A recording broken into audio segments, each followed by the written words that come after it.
Supreme court ने कहा है कि अदालत में लखनऊ की बेंच जब तक फैसला नहीं करती आपको निर्माण बंद रखना होगा। मगर सुप्रीम कोर्ट ने यह भी कहा है कि आप भजन कर सकते हैं, कीर्तन कर सकते हैं। और भजन एक व्यक्ति नहीं करता, भजन होता है तो सामूहिक होता है। कीर्तन के लिए तो और अधिक लोगों की आवश्यकता होती है। भजन और कीर्तन खड़े खड़े नहीं हो सकते।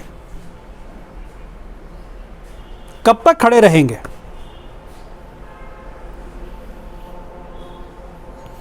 वहां नुकीले पत्थर निकले हैं, उन पर तो कोई नहीं बैठ सकता।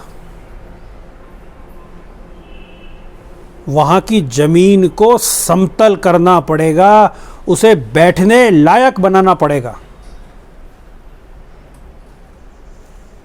अगर यज्ञ होता है तो कुछ निर्माण भी होगा, कम से कम वेदी तो बनेगी। मैं नहीं जानता कल वहां क्या होगा।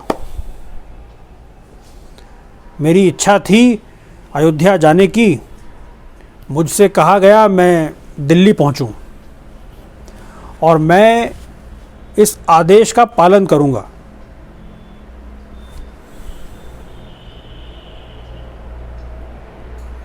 मगर मैं देख रहा हूं कि मामला सुप्रीम कोर्ट में लंबित है, उनका एक ऑब्जर्वर वहां बैठा हुआ है।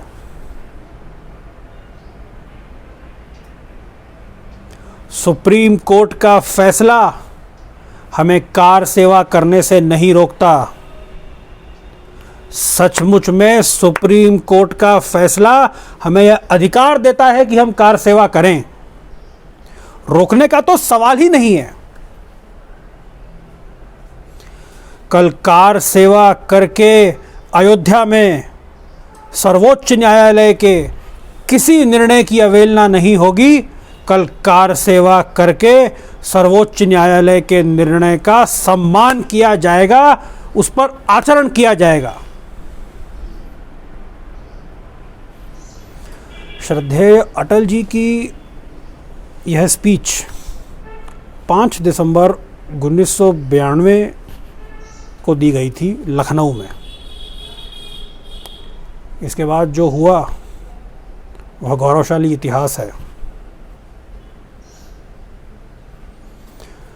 अटल जी के भाषण और कविताएं सुन सुनकर हम बड़े हुए हैं।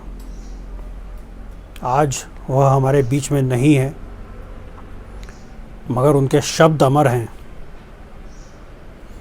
उनकी जयंती को यह कृतज्ञ देश सुशासन दिवस के तौर पर मनाता है। अटल जी को उनकी जयंती पर मैं नमन करता हूँ। जय अटल,